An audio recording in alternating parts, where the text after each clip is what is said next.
English Flow Podcast with Kei and Leo. Hey everyone, welcome back to English Flow Podcast, your cozy place to practice real English conversations and feel good about your learning.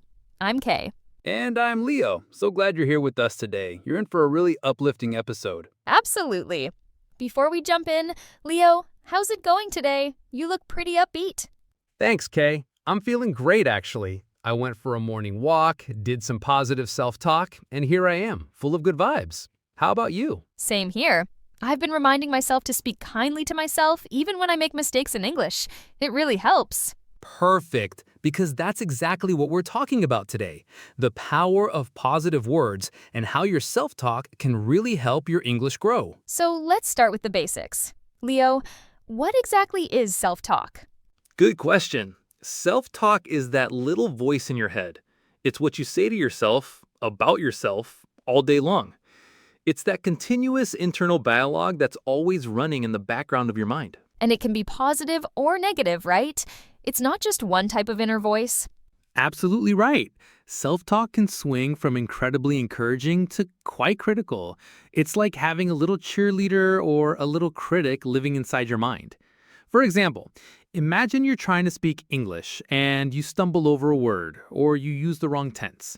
If your self-talk immediately says, "Oh, my English is terrible. I'll never get this right. Why do I even bother?" That's negative self-talk. It's critical, it's discouraging, and it focuses on perceived failures. I think many of our listeners can relate to that feeling. It's so easy to fall into that trap. It really is.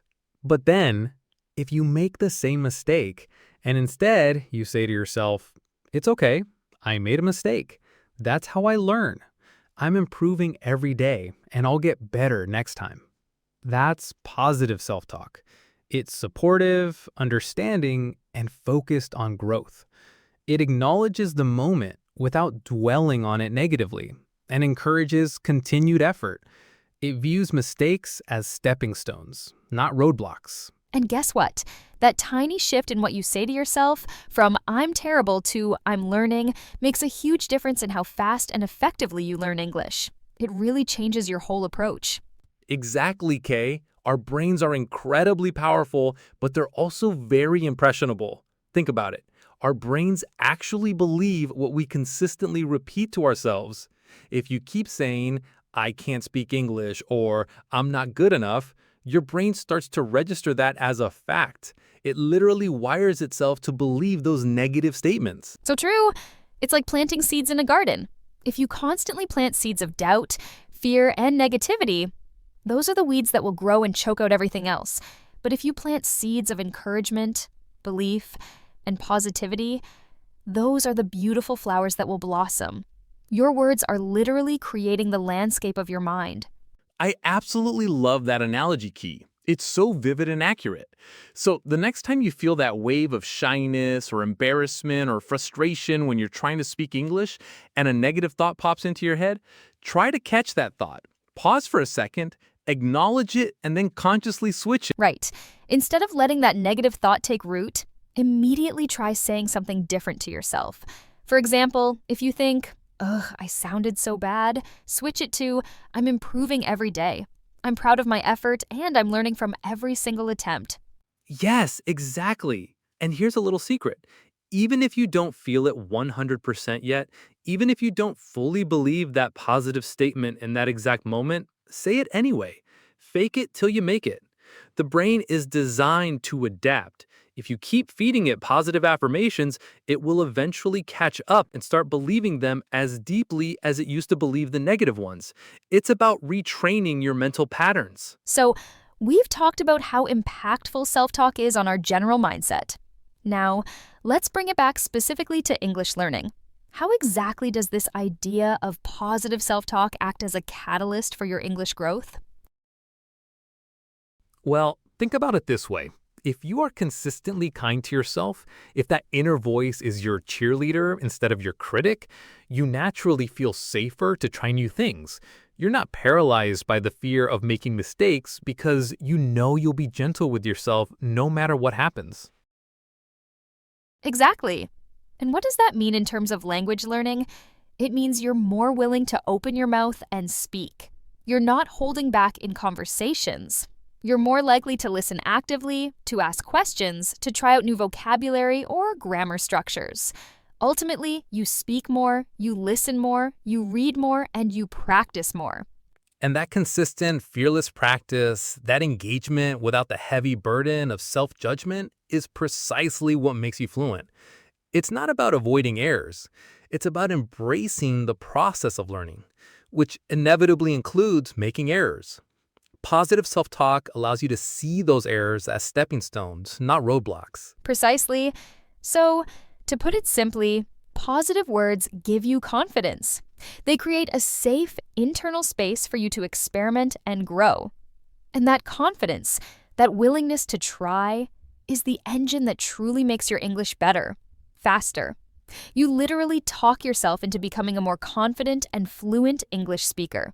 Okay, so now that we've talked about how positive self-talk acts as a catalyst for your English growth, let's give our listeners some concrete tools. Kei, what are some of your go-to positive phrases that people can start using right away? Great idea. These are like your personal cheerleading squad in your head. Okay, try these. When you feel like you're not getting something, instead of giving up, tell yourself, I'm a good learner.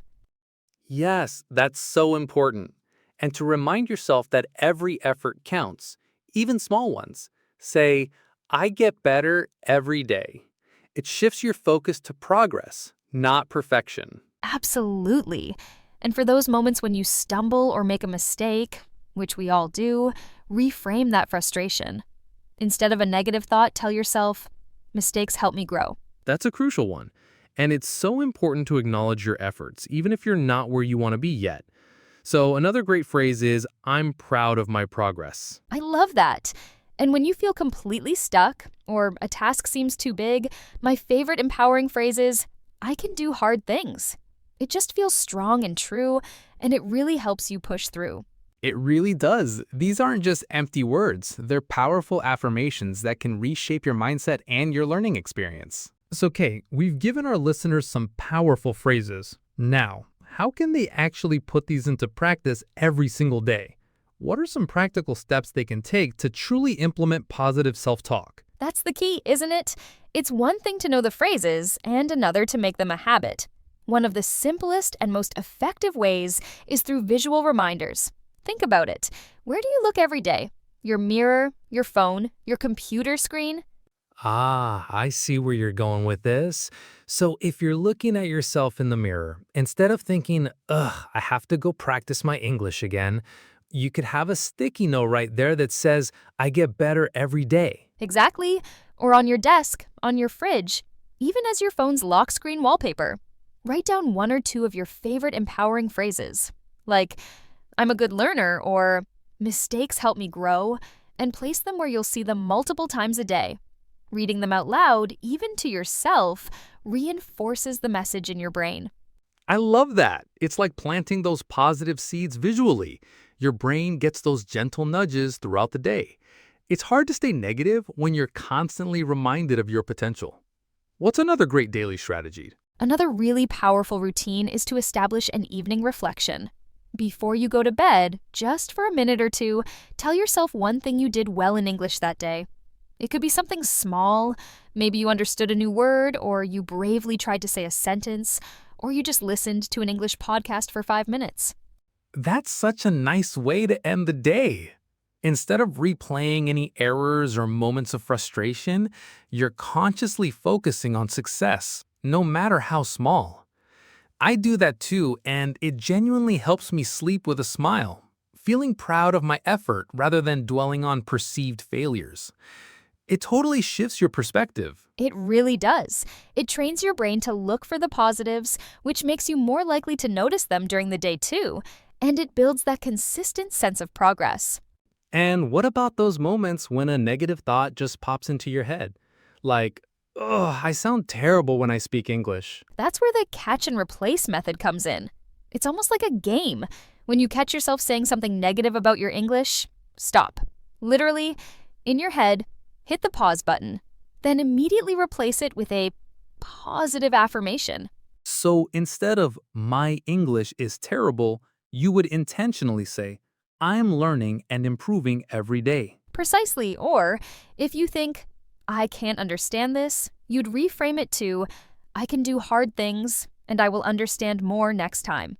The more you practice catching and replacing, the faster your brain learns to make the positive switch automatically.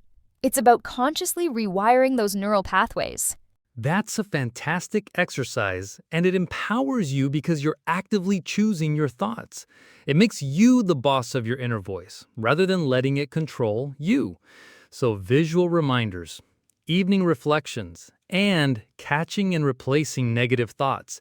These are all simple yet incredibly powerful daily practices. Absolutely.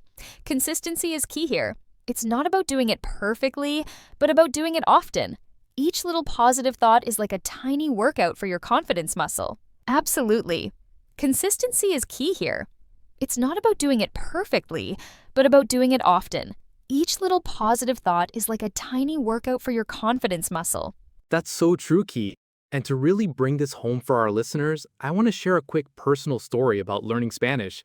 You know how much I love languages. Oh, yes. I remember you talking about those early days. What was it like? Well, when I first started learning Spanish, I struggled so much with pronunciation, especially rolling my R's. It felt impossible. I used to tell myself, I'll never roll my R's. My tongue just can't do it. This sounds awful. That sounds incredibly discouraging.